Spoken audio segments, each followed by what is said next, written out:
Shyam online classes में एक बार फिर से आपका स्वागत करता हूं। मैं बालू चौधरी। कल हमने पढ़ा था भिन्नों के बारे में, भिन्नों की जोड़, बाकी, गुणा और भाग के बारे में। और कल मैंने बोला था कि कल हम पढ़ेंगे परिमेय संख्याओं के बारे में। तो कल वाला पीरियड पूरा हो गया था जल्दी, तो हम आज करते हैं परिमेय संख्याओं की जोड़, बाकी, गुणा और भाग। और परिमेय संख्या के बारे में वैसे डेफिनेशन तो हमने लिख लिया, पर फिर भी एक बार वापस लिख लेते हैं कि भाई परिमेय संख्या कहते किसे हैं और भिन्न और परिमेय संख्या में अंतर क्या है। वास्तव में एक्चुअली क्या है कि भिन्न और परिमेय में यह अंतर है, भिन्न में केवल और केवल प्राकृत संख्या सम्मिलित होगी और परिमेय संख्या में प्राकृत, पूर्ण, पूर्णांक तीनों प्रकार की संख्याएं सम्मिलित होती हैं। तो हम लिखते हैं सबसे पहले परिमेय संख्या की डेफिनेशन। परिमेय संख्या यानी जिस संख्या को हम P/Q के रूप में लिख सकते हैं, परंतु Q का मान 0 नहीं होना चाहिए, यानी Q is not equal to 0। ठीक है जी। तो लिखते हैं परिमेय संख्या जिस संख्या को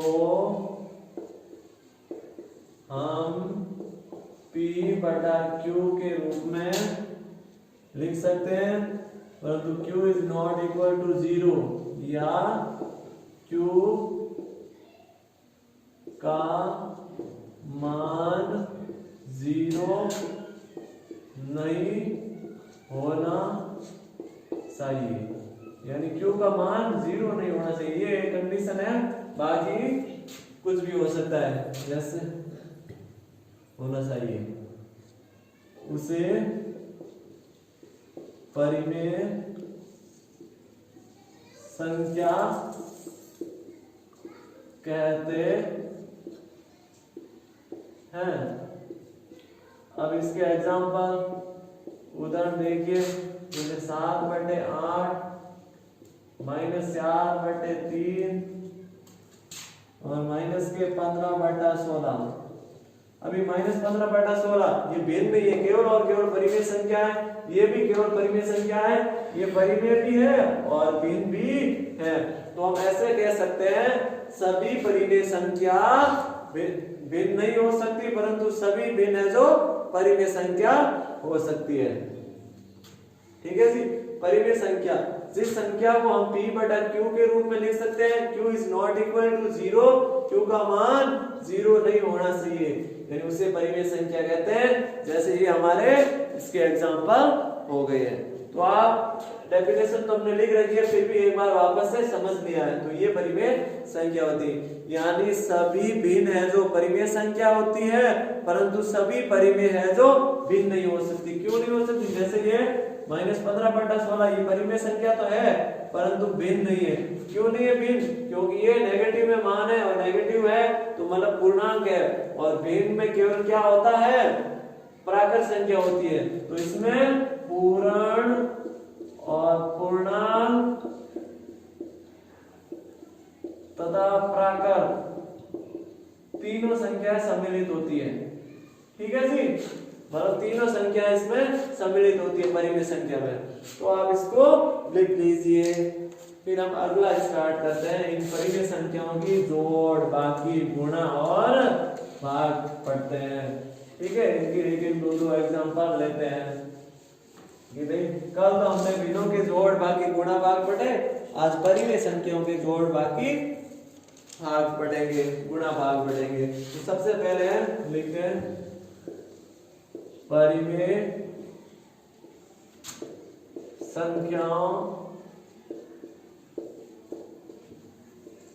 की जोड़। ठीक है जी। सबसे पहले परिमेय संख्याओं को कैसे जोड़ते हैं? जैसे भिन्न को जोड़ते हैं वैसे जोड़ते, थोड़ा बहुत अंतर है। तो हम एक एग्जांपल लेते हैं। पहला एग्जांपल -2/3 प्लस 3/5 प्लस कोष्टक -5/6 कोष्टक बंद, कोष्टक भी बंद कर लिया। ठीक है जी। अब हमें इसको सरल करना है। तो सबसे पहले हम क्या करेंगे, वी बोर्डमास के नियम के अंदर हमने पढ़ा था कि सबसे पहले कोष्ठक को सरल करते हैं। तो छोटे वाले कोष्ठक को करते हैं। अब यहाँ प्लस के और यहाँ माइनस के है, तो प्लस माइनस तो वैसे माइनस का ही होगा। तो इसको हम क्या करेंगे, सबसे पहले लेंगे इनका एलसीएम यानी लसअप लेंगे। लसअप हम डायरेक्ट भी ले सकते हैं और अभाज्य गुणनखंड विधि से भी ले सकते हैं। ठीक है, तो सबसे पहले इसके अभाज्य गुणनखंड करते हैं। 5 और 6, तो हम 2 का गया, 5 में नहीं गया, 3 बार गया 6 में, फिर 3 का गया, 5 में नहीं गया, फिर 3 का 1 बार गया, फिर 5 का गया, 1 और 1 हो गया। अब 3 दूनी 6, 6 पंजे 30, यानी एलसीएम यानी लोवेस्ट कॉमन फैक्टर यानी सॉरी मल्टीपल यानी एलसीएम आ गए, लसअप है जो 30 आ गए। अब लसअप हमने 30 लिख दिया। अब ये संख्या को क्या करते हैं, 30 को 5 में 30 में 5 का भाग दिया तो 6 बार गया, 6 और 3 को गुणा करते तो होते 18। ठीक है जी, यानी 6 और 3 को गुणा किया तो 18 हो गए। उसके बाद में 6 का भाग 30 में दिया तो कितने हो गए, 5 हो गए। 5 और -5 को गुणा किया तो माइनस के 25 हो गए। अब माइनस के 25 हो गए, इसको तो वापस कोष्ठक बंद कर लो और इसको एज इट इज लिख लो, -2/3। अब -2/3, अब 18 है तो यहाँ पे किसके हो जाएंगे, माइनस के 7 हो गए और बटे में 30। क्यों हो गए, क्योंकि प्लस के 18 है, माइनस के 25 है। प्लस के 18 में से माइनस के 25 गए तो पीछे बच गए माइनस के 7। अब इनको जोड़ते हैं। तो इनका एलसीएम यानी लसअप कितना आ गया, 30 आ गया। लसअप 30 आ गया और उसके बाद में 30 में 3 का भाग कितनी बार गया, 10 बार गया। 10 को -2 से गुणा करते हैं तो कितने होते हैं, माइनस के 20, फिर प्लस का प्लस, फिर क्या है 30 में 30 का दिया 1 बार, -7 को 1 से गुणा किया तो माइनस के 7। अब 20 को और -7 को जोड़ेंगे तो माइनस के 27/30 आ गए। अब ये कट रही संख्या, बिल्कुल कट रही है, देख लीजिए 3 से कट रही है, यानी 9 या 27 और 30 यानी -9/10 क्या आ गया, हमारा आंसर आ गया। तो ये है परिमेय संख्या की जोड़। परिमेय संख्या को इस प्रकार जोड़ते हैं, यानी जोड़ते तो भिन्नों की तरह ही है, थोड़ा निशान में आप अंतर समझ लीजिए। ठीक है जी, समझ गए ना। अब है अगला वाला एग्जांपल। अब क्या होता है, इसमें परिमेय संख्याओं की गुणन हमेशा गुणा करते हैं तो ये क्रम विनिमय होता है। क्रम विनिमय किस प्रकार, कोई संख्या है हमारी 5 गुणा 6 को जोड़ते हैं तो 11 आ गए। ठीक है, और 6 को और 5 को जोड़ेंगे तो भी क्या होंगे, 11 होते हैं। तो मतलब क्रम विनिमय का नियम। अभी हम उसी एग्जांपल को वापस लेते हैं और हमारा उत्तर में क्या चेंज आता है, ये हमारा उत्तर था -9/10 था। तो अब क्रम विनिमय में ये 8वीं क्लास में दे रखा है कि क्रम विनिमय क्या होता है, यानी किस हिसाब से। क्रम विनिमय मतलब ये होता है कि इन दोनों को क्रम यानी पहले लो या बाद में लो, आंसर 11 आएगा। पहले लो या बाद में, आंसर 11 आएगा। तो परिमेय संख्याओं का इस प्रकार होता है। ये एग्जांपल हमने ले लिया, दूसरा वही एग्जांपल लेते हैं और उनको लिखने का तरीका चेंज करते हैं, आंसर हमारा कितना बदलता है देखते हैं। उसका आंसर आया था हमारा -9/10। अब इसको हम वापस करते हैं, क्रम विनिमय का नियम कैसे, जैसे एग्जांपल नंबर 2 है -2/3 कोष्ठक। पिछली बार कोष्ठक पीछे था, इस बार आगे कर दिया 3/5, फिर प्लस के, फिर -5/6। अब देखो, अब इसको वापस कैसे करते हैं हम एग्जांपल को। हमारा उसमें क्या था, पिछले वाले सवाल में ये थे दोनों कोष्ठक में बंद, और एक सिंगल संख्या बाहर थी। इस बार ये पीछे वाली बाहर है, ये दोनों है कोष्टक में बंद कर दिया बड़े वाले कोष्टक में। ठीक है जी। अब इसका हम आंसर करते हैं, तो निकालते हैं। सबसे पहले कोष्टक को सरल करते हैं पहले वाले को, और तो इसको किया तो 3 और 5 का लसम लिया तो आ गया 15 लसम एलसीएम, यानी अब आज ये गुणनखंड की विधि से हम लसम ले सकते हैं। तो लसम हमारा आ गया 15। 15 में 3 का कितनी बार गया, 5 बार गया। फिर -2 और 5 को गुणा कर लीजिए। ठीक है जी। उसके बाद में क्या है, 15 में 5 का कितनी बार गया, 3 बार। तो 3 को 3 से गुणा कर लो, फिर उस संख्या को वापस एज इट इज लिख लो, क्योंकि इसको हम सरल एक बार इसको कर लेते हैं। तो माइनस के कितने हो गए, 10 हो गए, और फिर उसके बाद में प्लस के कितने हो गए, 9 हो गए। प्लस के 9 हो गए, माइनस के 10 हो गए। तो माइनस के 10 और प्लस ये भाग बटे 15। ठीक है जी। तो अब इसमें क्या हो गया, माइनस के 10 और प्लस माइनस के तो कितने हो गए, 10 हो गए, और प्लस के 9 हो गए। तो आंसर आया हमारा इसमें, और इसको एज इट इज लिख लीजिए, -5 बटे 6। तो -1 बटे 15। उसके बाद में प्लस है -5 बटे 6।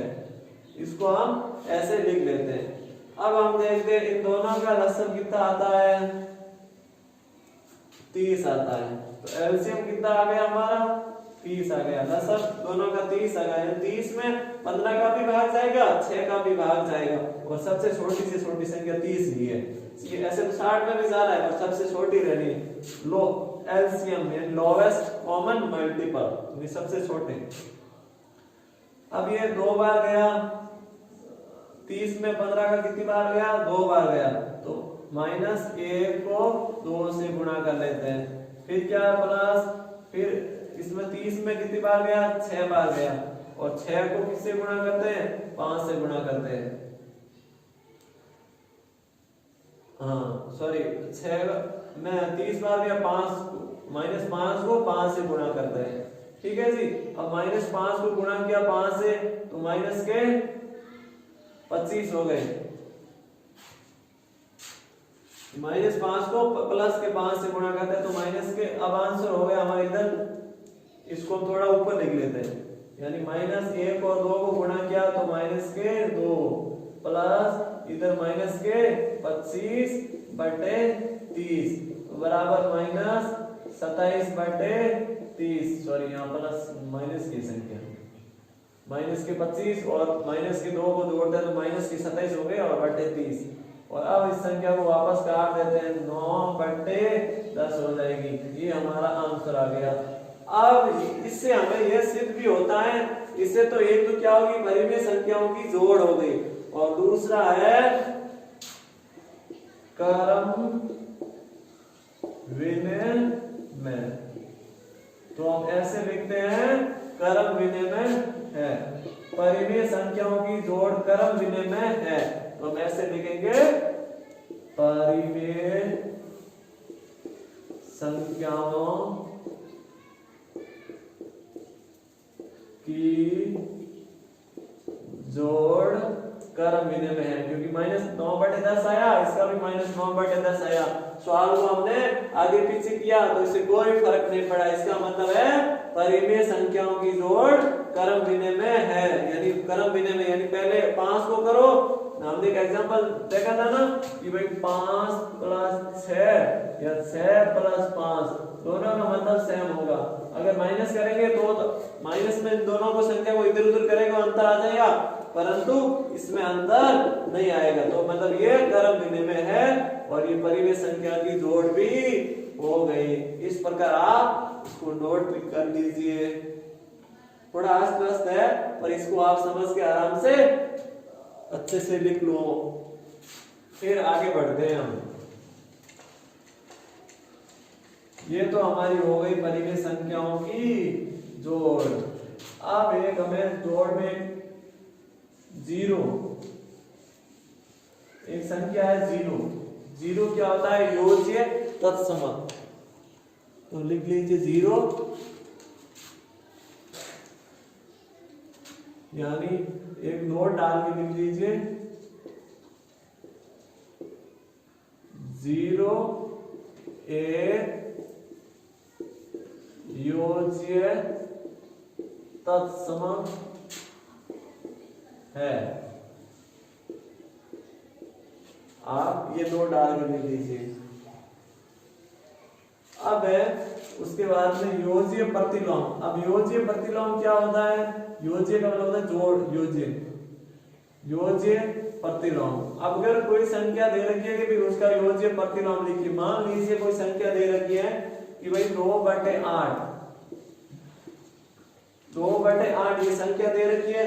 अब इसमें हमने पूछ लिया है कि इसका योज्य प्रतिलोम। योज्य प्रतिलोम का मतलब होता है विपरीत चिन्ह, विपरीत चिन्ह। अगर प्लस किया है तो माइनस कर लो, माइनस किया है तो प्लस कर दो। तो ये प्लस 2/8 है तो इसका योज्य प्रतिलोम होगा -2/8। हमेशा ध्यान रखना है योज्य प्रतिलोम यानी उसका निशान है जो उल्टा कर देगा। प्लस का है तो माइनस, माइनस है तो प्लस। जैसे ये एक संख्या दे रखी है, ये दूसरी संख्या है जैसे माइनस, ये दूसरा एग्जांपल है, ये पहला एग्जांपल है -5/9। तो अब इसका क्या हो जाएगा योज्य प्रतिलोम? प्लस के 5/9, यानी इन दोनों को हम जोड़ेंगे तो हमारा आंसर क्या आएगा? 0, यानी प्लस -5/9 प्लस 5/9, इन दोनों का अंतर कितना है? 0। ठीक है ना? तो योज्य प्रतिलोम, योज्य प्रतिलोम या फिर ये 0 एक योज्य तत्समक है। तो इसको आप हम लिख सकते हैं। उसके बाद में क्या है? परिमेय संख्याओं का व्यवकलन या घटाव, इसको आप लिख लीजिए। कोई भी सवाल आएगा कि योज्य प्रतिलोम, 0 एक योज्य तत्समक है और योज्य प्रतिलोम उस कोई भी चिन्ह का, कोई भी चिन्ह दे रखा है, कोई भी संख्या दे रखी है, उसका हमें उल्टा लिखना है। प्लस में है तो माइनस में, माइनस में है तो प्लस में लिखना है। जैसे ये एग्जांपल हमने 2 एग्जांपल किए।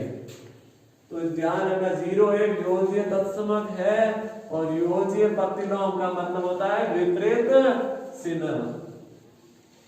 उसके बाद में है परिमेय संख्याओं की बाकी घटाव व्यवकलन, एक ही नाम है व्यवकलन।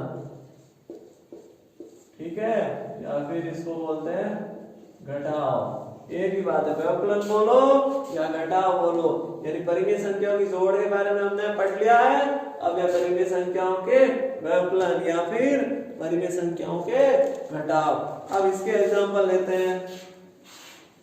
पहला एग्जांपल है 5/7 -3/8। अब ये संख्या हो गई है परिमेय संख्या। अब इन संख्या को क्या करना? ये भिन्न, इसको हम जैसे डायरेक्ट लेते हैं संख्या को कि घटाना है तो ये भिन्न है, नहीं तो माइनस किया तो परिमेय संख्या होगी।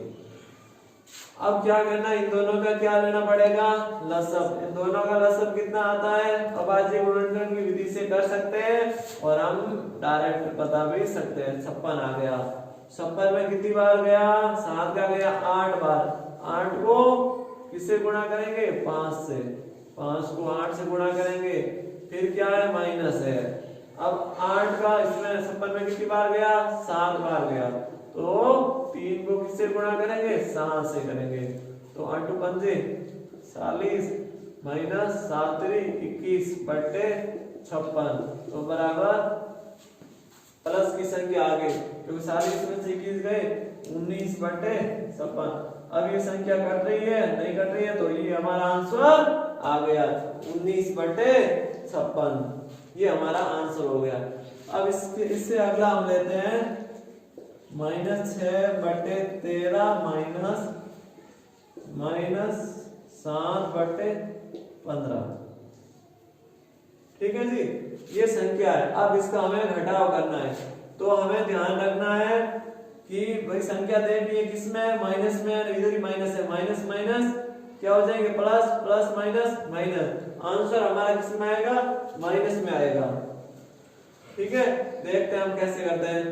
तो सबसे पहले हम इसको ऐसे करते हैं कि कोष्टक को सरल करेंगे। कोष्टक में तो ये माइनस की और ये भी माइनस की संख्या, तो -6/13 और उसके बाद में क्या हो गई प्लस 7/15। अब क्या हो गई माइनस और माइनस की क्या हो गया आपस में प्लस हो गए। ठीक है 7/15 और 6/13। अब क्या करना इनका, हमने दिया लसाव, इनका लसाव कितना आता है 13, यानी अभाज्य गुणनखंड विधि से भी इसको हम कर सकते हैं। इनका लसाव यानी 15 और 13, 5 में गया 3 बार, फिर 13 का 13, फिर 3 1 हो गया, फिर 13 और 13 एक अभाज्य संख्या है, तो 3 5 15 और 13 को गुणा करेंगे तो आते हैं 15 × 13 45 195। तो इसका लसब कितना हो जाएगा 195। अब इसका लसब 195 हो गया।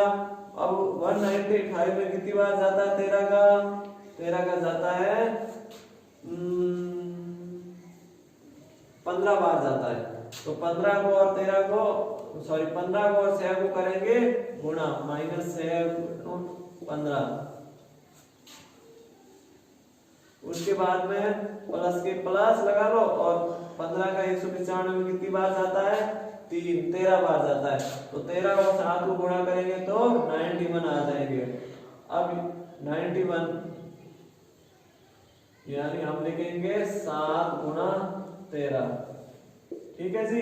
अब उसके बाद में क्या हो गया 90 माइनस के हो गए और प्लस के हो गए, 7 और 13 को गुणा करेंगे तो 91 हो गए और बटे 195, तो बराबर हो गए 1/95। और माइनस के है या प्लस के, क्योंकि 91 है प्लस के और 90 है माइनस के, तो दोनों आपस में जुड़ेंगे ना, जुड़ते नहीं है क्योंकि संख्या जोड़ने की है, तो इसका मतलब दोनों अलग अलग निशान है तो घटेंगे, तो प्लस की एक ज्यादा है तो प्लस 1/195 इसका आंसर आ गया। ठीक है जी। इसका आप स्क्रीनशॉट लेके लिख लीजिए, फिर हम अगला सवाल करते हैं। इसका एक और एग्जांपल हम लेते हैं।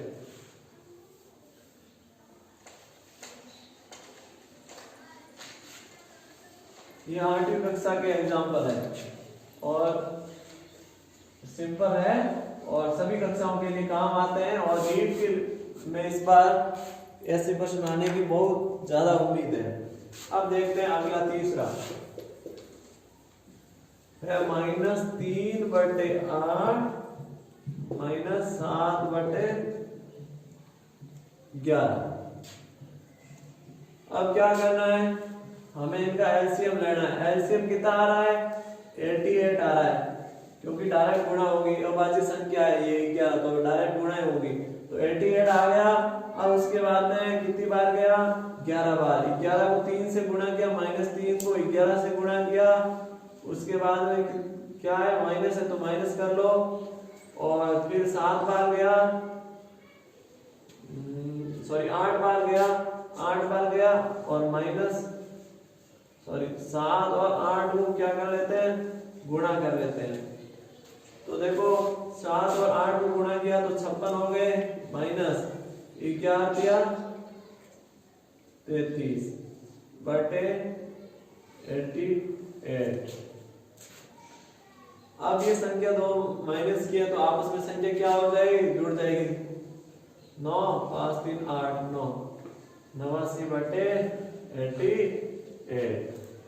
ठीक है जी। अब आपको स्क्रीनशॉट ले लीजिए या फिर पॉज करके इसको लिख लीजिए। सॉरी, ये माइनस की संख्या जुड़ेगी, -33 और -56 मतलब हो गए -89/88। अब है इससे अगला है परिमेय संख्याओं के गुणन, यानी परिमेय संख्याओं के गुणन या फिर गुणा या मल्टीपल। अब इसमें क्या होता है, एक और बात थी कि जैसे कोई संख्या थी, पिछली बार हमने लिया 5 + 6 बराबर 11 होते हैं, 6 + 5 बराबर 11 होते हैं, 6 - 5 बराबर 1 होते हैं, और -6 या फिर 5 - 6 बराबर -1 होता है। तो मतलब हमारे क्या होता है, एक बार आप नोट करके लिख लीजिए कि परिमेय संख्याओं के व्यवकलन में क्रम विनिमय नहीं है। इसका क्रम विनिमय शास्त्रीय नियम नहीं है। क्यों नहीं है? क्योंकि देखो इन दोनों का उत्तर अलग अलग आ रहा है, एक का प्लस में है, एक का माइनस में आ रहा है, और प्लस में था और माइनस में नहीं है। तो लिखेंगे परिमेय संख्याओं के व्यवकलन में क्रम विनिमय नहीं है, क्रम विनिमय शास्त्रीय का नियम नहीं लगता है। ठीक है जी, ये आप लिख लीजिए। उसके बाद में परिमेय संख्याओं के गुणन, परिमेय संख्याओं के गुणन यानी गुणा कैसे करते हैं। अब देखते हैं परिमेय संख्याओं का गुणा बहुत इजी है, जैसे हमने थोड़ी देर पहले किया था। पर इससे पहले एक आप नोट करके लिख लीजिए, गुणात्मक तत्समक, गुणात्मक तत्समक बराबर 1 होता है। और दूसरा है नोट नंबर 2 डाल के लिखिए, गुणात्मक प्रतिलोम या फिर व्युत्क्रम बराबर 1 होता है। इन बातों का आप ध्यान रखिए, कैसे अभी हम बात करते हैं, इनके एग्जांपल भी लेंगे। गुणात्मक तत्समक बराबर 1 होता है, गुणात्मक दूसरा है नोट नंबर 2 है, ये नोट नंबर 1 नोट नंबर 2। गुणात्मक प्रतिलोम या व्युत्क्रम बराबर 1 होता है, व्युत्क्रम यानी उसका उल्टा करना है। ठीक है जी, अब कैसे हम एक एग्जांपल लेते हैं, जैसे पहले वाले एग्जांपल है माइनस, दूसरे वाले गुणात्मक तत्समक तो 1 होता है, गुणात्मक प्रतिलोम या व्युत्क्रम जैसे ये माइनस के 13 है तो इसका होगा बराबर 1/-13। इनको गुणा करेंगे तो हमारा संख्या का आंसर आना चाहिए 1। जैसे एक और एग्जांपल लेते हैं, -13/19 तो इसका हो जाएगा -19/13। कैसे, एक इसको हम इस डायग्राम के अंदर समझते हैं। जैसे -13/19 गुणा -19/13, 19 से 19 कट गया और ठीक है, और 13 से 13 कट गए, तो आंसर कितना आ गया 1, यानी माइनस माइनस प्लस, प्लस का एक आंसर आ गया। तो मतलब ये होता है कि गुणात्मक प्रतिलोम या गुणात्मक व्युत्क्रम, व्युत्क्रम का मतलब होता है उसका उल्टा, यानी ये 13/19 है तो 19/13, प्लस है तो प्लस, माइनस है तो माइनस। ये होता है गुणात्मक प्रतिलोम या गुणात्मक व्युत्क्रम। ठीक है जी, अब इसके हम लेते हैं गुणन के कुछ नियम। इसको आप, ये बहुत इंपॉर्टेंट है, गुणात्मक तत्समक, गुणात्मक प्रतिलोम या गुणात्मक व्युत्क्रम बराबर 1 होता है। अब लेते हैं गुणा के कुछ एग्जांपल, बहुत इजी है गुणा के, परिमेय संख्याओं के गुणन बहुत इजी है। अब लेते हैं -7/3 गुणा 5/4 गुणा 2/9। अब देखो, अब हमें क्या करना है, ये बहुत इजी है। पहले तो कोष्टक के अंदर वाली दोनों गुणा है, इसका मतलब परिमेय संख्या हो या फिर भिन्नों के हो, ऊपर वाली संख्या को ऊपर वाली से गुणा, नीचे वाली संख्या को नीचे वाले से गुणा करते हैं। तो देखो -7/3 लिख दिया गुणा 5 दूनी 10 936, ठीक है जी। तो 10/36 हमारा आंसर, सॉरी इसमें हमने इसको सॉल्व किया तो 936 5 दूनी 10 10 आ गए। अब क्या हो गया, इसको हम करते हैं गुणा, ऊपर वाले को ऊपर वाले से, नीचे वाले को नीचे वाले से। तो -10 और 7 को किया तो -70 आ गए, और उसके बाद में दूसरा है -108। अब देखो 37 को 3 से गुणा किया तो 108 आ गए। अब क्या आ गया, ये करते हैं किसी संख्या से, बिल्कुल करते हैं 2 से, तो -35 हो गए, और इसका आधा कर दो 54 हो गए। फिर कट रहा है 7 से, कट रहा है नहीं कट रहा है 7 से,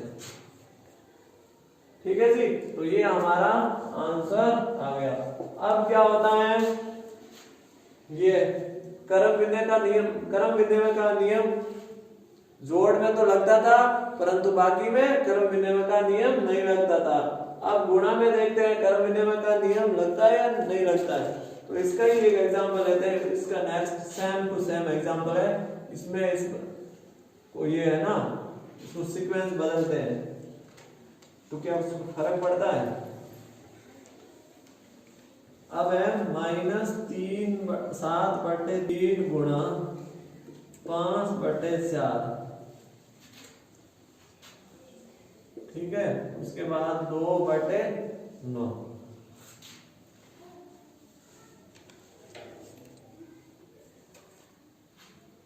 अब देखो किसमें हम पहले इस कोष्टक को सॉल्व करेंगे, माइनस प्लस माइनस, माइनस के कितने आ गए, ऊपर वाली संख्या को ऊपर वाले से गुणा करते 35 हो गए, 3 और 4 को गुणा किया तो 12 हो गए, तो -35/12 हो गए। उसके बाद में इसको सरल कर लिया 2/9, तो 35 को 2 से गुणा किया तो -70/, और 108 ये हो गए। फिर इसको कट गया वापस -35/54, यानी ये क्या है, तो हम लिख सकते हैं नोट डाल के परिमेय संख्याओं के गुणन क्रम विनिमय व शास्त्रीय है, ठीक है ना। क्रम विनिमय और शास्त्रीय का नियम लगता है, क्योंकि इसको हम ऐसे करो या ऐसे करो, कोष्टक इस पे करो या इस पे करो, तब भी हमारा कोई आंसर में कोई चेंजेस नहीं है। इसका भी आंसर हमारा क्या था, -35/54, इसका भी आंसर क्या, -35/54। तो इस प्रकार आप इसको स्क्रीनशॉट ले लीजिए या नोट करके लिख लीजिए, पॉज करके, सॉरी। उसके बाद में कोई भी संख्या का व्युत्क्रम का मतलब होता है उसका उल्टा।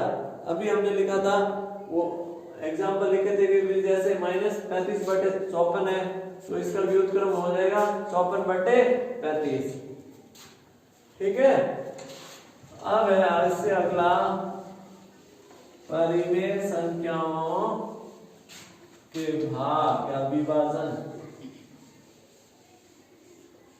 ठीक है। ये तो परिमेय संख्याओं के गुणन, परिमेय संख्याओं के भाग या फिर विभाजन, ठीक है। अब इसको हम कैसे लिखते हैं, अब एक बात आप ध्यान देंगे, व्युत्क्रम का मतलब होता है कोई भी संख्या को उसका उल्टा लिखना है, वापस आंसर क्या आना चाहिए, 1। व्युत्क्रम का मतलब 1 आना चाहिए, यानी विपरीत। अब है भाग में हमारा पहला उदाहरण है 1/2 भाग -1/3 माइनस, फिर भाग है 2/5। ठीक है जी। हाँ, ये अब हमारा हो गया। अब इसको सॉल्व करते हैं। इसको कैसे सॉल्व करते हैं? जैसे 1/2 को 1/2 लिखते हैं, बाहर है क्योंकि पहले अंदर वाली को सॉल्व करते हैं। तो अब हमारा 2/3 का व्युत्क्रम होगा। व्युत्क्रम का मतलब होता है 2/5 का व्युत्क्रम, यानी उल्टा लिख दीजिए। ये यहाँ है -1/3, फिर गुणा में हो जाएगा 2 को नीचे ले आएंगे, 5 को ऊपर ले आएंगे, 5/2। तो ऊपर फिर गुणा किया, -5 हो गए और फिर प्लस के हो गए, 3 2 6 हो गए, -5/6 हो गया। उसके बाद भाग है 1/2। अब वापस इसको करते हैं गुणा में, ठीक है, प्लस माइनस माइनस। अब 1/2 5/6 का व्युत्क्रम, क्योंकि इस पे भाग है तो गुणा हो जाएगा, तो 6/5 बराबर आंसर आ जाएगा हमारा 6/10, यानी 3/5। और संख्या क्या थी हमारी, किसकी थी? माइनस की,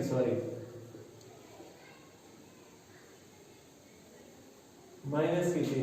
तो -3/5 हमारा क्या आ जाएगा, आंसर आ जाएगा, यानी -3/5 ये हमारा क्या हो जाएगा, आंसर हो जाएगा। अब देख लेते हैं कि एक हमारा थोड़ा पॉइंट रह गया था बीच में। एक कोई क्वेश्चन पूछ रखा है 8वीं कक्षा में, इसको आप नोट कर लीजिए, एक बार स्क्रीनशॉट ले लीजिए या फिर पॉज कर लीजिए।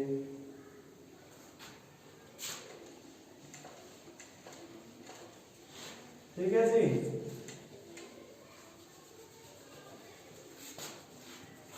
अब हमारा 8वीं कक्षा में सवाल है,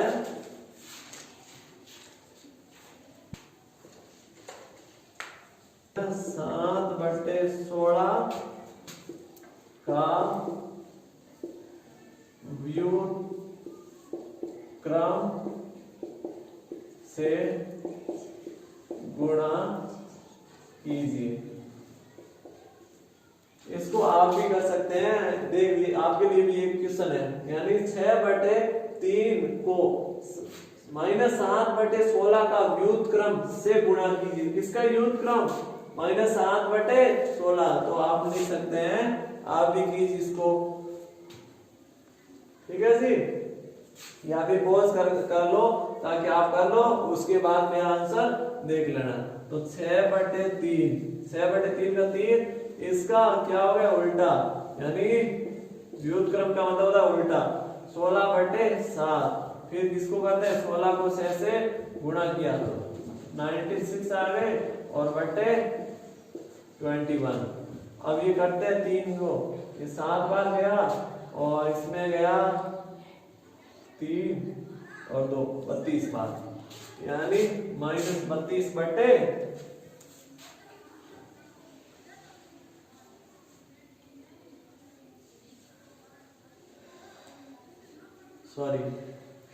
ये 6/3, ये 7/, हाँ जो मैंने लिखवाया था उसके अंदर, जो किताब के अंदर सवाल आ रहा है उसमें 13, तो मैंने 13 को 3 लिख दिया, तो हमारा आंसर सही है। अगर यहाँ 13 करते हैं तो 6/13 यहाँ उल्टा ऐसे हो जाएगा, और यहाँ फिर हो जाएगा 13 7 91, यानी 91। अब 91 ये हमारी डायरेक्ट 3 से कटती है नहीं, तो ये हमारा आंसर हो गया 96। व्युत्क्रम यानी उसका गुणा हो जाएगा, यानी उल्टा करके व्युत्क्रम से गुणा कर दिया। व्युत्क्रम यानी इसका उल्टा क्रम, 7/16, तो 16 -16/7 हो गए, फिर इसको 16 को 6 से गुणा किया, 96 आ गए, फिर 13 को 7 से किया तो 91 आ गए। ठीक है जी, ये तो थे हमारे परिमेय संख्याओं के जोड़, बाकी गुणा और भाग। और अब हम आगे इससे आगे करेंगे दो परिमेय संख्याओं के बीच में परिमेय संख्या कैसे निकालते हैं, या दो परिमेय संख्याओं के बीच में कितनी परिमेय संख्या होती है, इसके बारे में हम कल विस्तार से अध्ययन करेंगे। और आप चैनल को सब्सक्राइब कीजिए, लाइक कीजिए, बेल आइकन दबाइए ताकि कोई भी नोटिफिकेशन है आपके पास आ जाए और आपका संपूर्ण सिलेबस करवाया जाएगा। और कक्षा 5 से लगा के 10 तक और रीट और अन्य प्रतियोगिता परीक्षा है उनके लिए बहुत महत्वपूर्ण है। ठीक है जी, बहुत बहुत धन्यवाद, बहुत बहुत thank you so much video देखने के लिए।